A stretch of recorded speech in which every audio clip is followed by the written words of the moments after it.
Hello, my name is Alexander Metz, and my artifact is The Persistence of Memory by Salvador Dali. So, for a bit of background, Salvador Dali was a Spanish painter, hailing from Figueres, which is a Spanish town in the Catalonia region.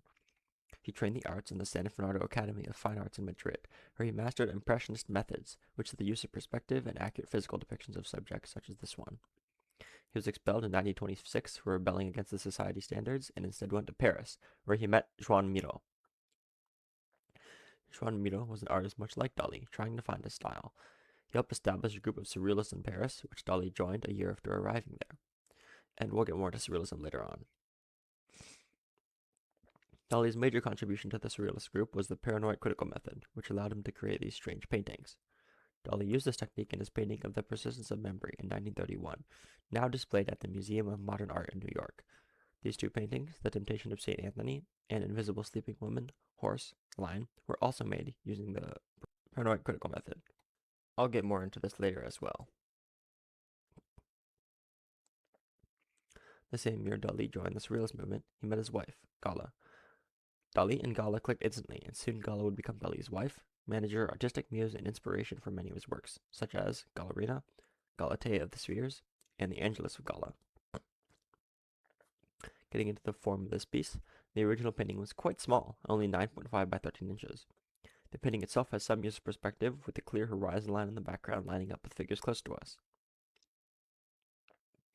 Looking at the scene as a whole, the painting takes place around sunset. If you break this painting down into halves, a clear contrast appears. On the left, two large blocks, one of land and one of water, reveal themselves. Notice the shading on the block of land compared to the shading on the background cliffs. Now on the right, these cliffs and their reflection on the water feel real, which is further shown by the accurate use of shadows and lighting. So, the landscape of this painting is fractured, with realistic cliffs on one side and cubes of land on the other. I'd like you to keep this contrast in mind as we go forward. These cliffs are actually the real cliffs of Cap de Creus from Dali's hometown in Port Llegat, Catalonia. These realistic cliffs help stabilize us despite the rest of the crazy scene. Dali depicted his hometown in many paintings, connecting them all to Catalonia. Now let's take a look at that white figure in the center of the painting. This is, surprisingly, a human face. The hairs you can see spreading out are actually eyelashes, and below it a nose. This figure is a self-portrait done by Dali, and its strange atmosphere comes from having human parts, yet not fully revealing itself to be a full human. Its first appearance was in The Great Masturbator. This name pretty clearly tells us something about the self-portrait, which is that Dali had a lifelong obsession with masturbation, a problem which would cause crippling anxiety throughout his life. Anxiety is shown through this cairn as well, or stacked rocks. The white figure also showed up in The Enigma of Desire and The Lugubrious Game. When you first saw this painting, your eyes were probably drawn to the clocks. These clocks, as stated by Dali, are shaped like melting camembert cheese. This lack of rigidity is what gives them their meaning, which I'll talk about shortly. All of the clocks in this painting are pocket watches, all with times between 5 and 7 shown. There are a total of 4 clocks in this painting. So 2 of the 4 clocks are bare with nothing on top of them. These warped, stretchy clocks try to derail our perception of time, representing a fluid concept. This contrasts with the solid, hard tree carrying that one in the top left. The clocks themselves simply show our perspective of time, but their warpedness tells us that in this dreamlike world, time can feel stretched or irrelevant. Time controls your day when you're awake, but within dreams it can be twisted to your imagination. Unlike the previous 2, the final 2 clocks do have obstructions. The first has a fly on top, and the second a swarm of ants. These insects are positioned much like they would be on something decaying. These show that time can decay and deteriorate within the dream world. These insects were inspired through Dali's childhood, watching them eat dead animals. So, insects in this piece represent the decay of the dream world, perhaps when we must wake up to the real world again. In paintings like Honey is Sweeter Than Blood and The Ants, insects directly show death, reinforcing this idea. Now let's get into the style. Going back to World War I, there was, reasonably, terror and chaos among much of the world. This chaos inspired Dadaism, a reaction to the pain and suffering caused by the war, which became Surrealism. The Surrealist movement was officially started by André Breton, introducing his Surrealist manifesto 6 years after the war.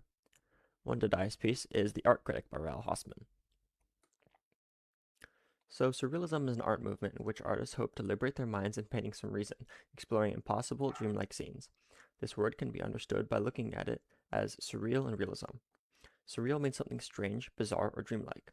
In time transfixed, there are many objects, seemingly unconnected to each other, yet really they all are. Realism, on the other hand, simply means something realistic. This is done in traditional art by depicting objects the same as one's eye sees them. Inn of the Dawn Horse is a surrealist painting, yet still uses realism. So, by combining these two, surrealism is dreamlike, bizarre images, yet still painted realistically, adding to the confusion. When Dali became a surrealist, he proposed the paranoid critical method.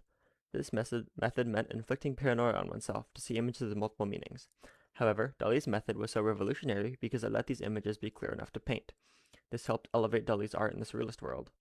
In his revisit of the persistence of memory, the disintegration of the persistence of memory, multiple meanings from the changes to the original appear, proposing the use of this method. Within surrealism, two other styles show up. These two styles are Cubism and Impressionism. In Dali's Cubist self-portrait, we can see the use of collage and simple shapes. In Dali's Port of Cadaqués, he emphasizes Impressionism, which means painting real scenes from real locations, usually with emphasis on brushstrokes, light, and color. Back to Cubism, the left of the persistence of memory has Cubist landscapes, and here on the right, the cliffs and water show Impressionist values, such as a real location, color, and shadows. These two contrasting styles reinforce the surrealist style of, well, contrast. There is juxtaposition between these two opposite styles, mushed into one. The persistence of memory was a standard oil painting on canvas. However, linseed oil was mixed in with the paints to make brighter pigments and help the paint flow nicely. Dali also used Damar gum resin, which helped make a smoother finish on the painting, look more transparent, and make restoration of the piece easier in the future. Compared to the visible, texturous brushstrokes of Impressionism, Dali's were invisible. He used chiaroscuro, which is carefully blended colors used for shadows and transitions. For fine details such as the ants, he used very fine brushes. For colors, besides gray and brown for the landscape, red, orange, and yellow show warmth and the influence of the sun in the painting. On the contrary, blue is colder, showing the dreamlike aspects, such as the flow of time, rather quickly or slowly. For the point of view, Salvador Dali was a Spanish painter from Cadaqués and became an influential figure in the Surrealist movement in Paris. His objective with his painting was to materialize impossible imagery through exploration of the unconscious. Much like Surrealism itself, he hoped to challenge rational thought. So, Dali valued irrational thought, and rebelling against the system set up in the art world. He also valued himself, seeing himself above others in a strangely narcissistic way. The legacy of the persistence of memory is shown through pop culture. The striking visuals and recognizable symbols of the persistence of memory have led to many cameos in TV, such as The Simpsons and SpongeBob SquarePants, as you can see here. An interesting and quite sad story about Dali is that as a young boy, he was told by his parents that he was a reincarnation of his brother, who had died at 2. Because of this, Dali both had issues with his identity and felt greater resolve to prove himself unique. This influenced his ideas of death as well, as he was told he had already experienced it once before. Dali painted Painting of My Dead Brother at age 59, a painting which merged him and his brother's faces into one. This is a list of all my sources, and thank you so much for listening.